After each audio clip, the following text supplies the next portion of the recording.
Oke, selanjutnya skill 25 yaitu determine the topic. Cara pengerjaan dalam skill ini yang pertama itu mendengarkan bagian awal dengan fokus. Dengan bagian awal pembicaraan biasanya itu mengandung kalimat utama atau pengantar topik. Mendengarkan dengan seksama untuk menangkap inti dari apa yang sedang dibahas. Yang kedua itu mengidentifikasi kata kunci. Jadi kita harus mencari kata-kata kunci yang menggambarkan pokok pembahasan seperti nama tempat, waktu, peristiwa, atau konsep utama. Kata-kata ini biasanya memberikan petunjuk langsung tentang topik pembicaraan. Yang ketiga itu menentukan topik umum. Dari kalimat awal dan kata kunci, kita harus menyimpulkan topik utama pembicaraan. Topik biasanya berupa ide besar atau subjek yang dibahas secara keseluruhan. Yang keempat ini ada tetap fokus selama pembicaraan. Walaupun topik utama biasanya disebutkan di awal, tetap dengarkan isi pembicaraan untuk memastikan bahwa kesimpulan kita tentang topik sudah tepat. Nah, di sini saya akan mencoba menjawab soal exercise 25, talk 1. Yang bagian awalnya itu Welcome to Biology 101. I'm Professor Martin and this is your laboratory assistant, Peter Smith. Pertanyaannya itu, what is the topic of talk 1? Jadi, jawabannya itu adalah, the topic of talk 1 is an introduction to biology 101. Kenapa? Karena kalimat pertama dari talk 1 memberikan konteks bahwa ini adalah awal kelas biologi 101. Profesor Martin memperkenalkan dirinya dan asisten laboratorium yang menunjukkan bahwa topik pembicaraannya adalah perkenalan kursus ini. Tidak ada informasi lain yang dibahas sehingga fokusnya adalah pengenalan. Selanjutnya talk 2 bagian awalnya itu yesterday's class we discussed the volcanoes located in the area known as the Ring of Fire.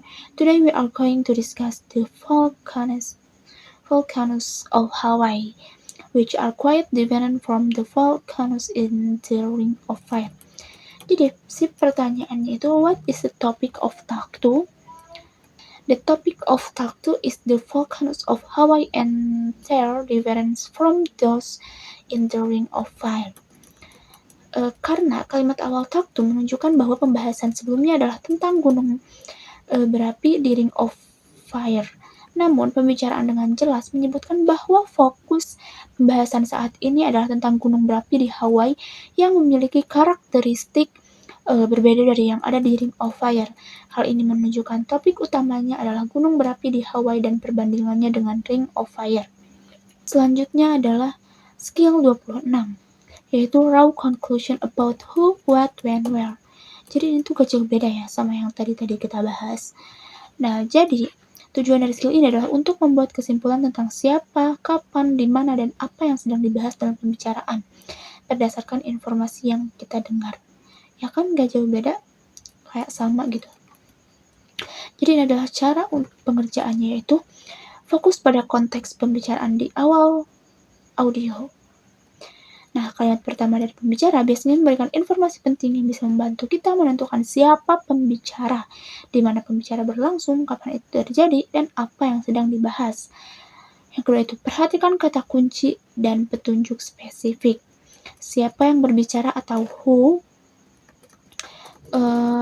dapat disimpulkan dari nada dan isi percakapan. Kapan atau when memperhatikan frasa waktu, di mana atau where tempat bisa ditebak dari isi pembicaraan. Apa yang sedang dibahas atau what, ini adalah inti topik pembicaraan yang biasanya disebutkan di awal. Lalu hubungkan petunjuk dengan konteks akademik atau umum. Mengidentifikasi apakah pembicaraan berhubungan dengan sebuah kursus, tour, atau situasi tertentu. Menggunakan logika untuk menyimpulkan hal-hal yang tidak disebutkan secara eksplisit. Tidak semua informasi yang akan disebutkan secara langsung. Kita harus menggunakan informasi yang ada untuk menarik kesimpulan. Di sini saya akan mencoba menjawab soal exercise 26. Nomor 1, who is probably talking? Jawabannya itu a professor, Karena pembicaraan memperkenalkan dirinya sebagai Profesor Martin, menunjukkan bahwa pemberi bicara adalah seorang profesor. Yang kedua, where does the talk probably take place? Jawabannya itu in a classroom or laboratory. Kenapa? Karena pembicaraannya langsung pada awal kursus biologi 101 yang biasanya diajarkan di ruang kelas atau laboratorium. Selanjutnya nomor 3, when does the talk probably take place? Jawabannya itu on the first day of class. Karena profesor menyampaikan pengenalan kursus dan memberikan informasi tentang struktur kelas yang menunjukkan bahwa ini kemungkinan terjadi pada hari pertama kelas. Yang keempat itu, what course is being discussed? Jawabannya itu Biology 101. Nah, karena profesor dengan jelas menyebutkan bahwa kursus yang sedang dibahas adalah Biology 101. Skill yang terakhir yaitu skill 27, listen for answer in order. Skill ini membantu kita menjawab pertanyaan detail dalam long talks dengan memanfaatkan urutan penyampaian informasi. Jawaban untuk pertanyaan dalam bagian listening selalu disampaikan dalam urutan yang sama seperti pertanyaan di soal, sehingga kita bisa mengikuti pembicaraan sambil membaca pilihan jawaban. Jadi, cara pengerjaan skill ini adalah baca pilihan jawaban sebelum audio dimulai. Sebelum mendengar audio, baca dan pahami pilihan jawaban di soal. Jadi, ini tuh membantu kita untuk mengantisipasi pertanyaan yang akan diajukan. Selanjutnya, mengantisipasi informasi yang harus dicari. Dengan melihat pilihan jawaban, tentukan jenis informasi yang perlu kita dengar. Contohnya kayak lokasi, waktu, alasan, atau fakta. Yang ketiga itu mendengarkan dengan fokus pada urutan. Kita harus fokus mendengarkan informasi yang berkaitan dengan pertanyaan pertama, kemudian kita lanjutkan ke pertanyaan berikutnya. Karena informasi disampaikan dalam urutan, begitu jawaban untuk pertanyaan pertama ditemukan, segera siapkan diri kita untuk mendengar informasi untuk pertanyaan berikutnya. Yang keempat itu cocokkan jawaban dengan informasi dari audio. Tandai jawaban yang sesuai dengan informasi yang didengar dari audio. Di sini saya akan mencoba menjawab soal exercise 27. Soal nomor 11, who is probably giving this talk? Nah, dari audio ini, si pembicara memberikan informasi yang sangat terstruktur mengenai tour ke Smithsonian dan berbagai museum yang akan dikunjungi, serta tempat-tempat di lainnya di Washington. Alasannya itu karena pembicara memberikan penjelasan rinci tentang tempat yang akan dikunjungi dan waktu yang akan dihabiskan, yang merupakan ciri khas pemandu wisata. Jadi jawabannya yang tepat adalah B, a tour guide.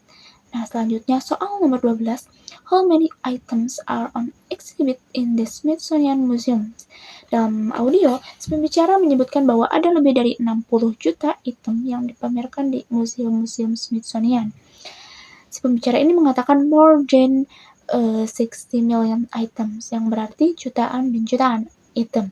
Sehingga jawaban yang paling sesuai adalah D, millions and millions. Itu dia penjelasan dari kita, semoga bermanfaat. Dadah.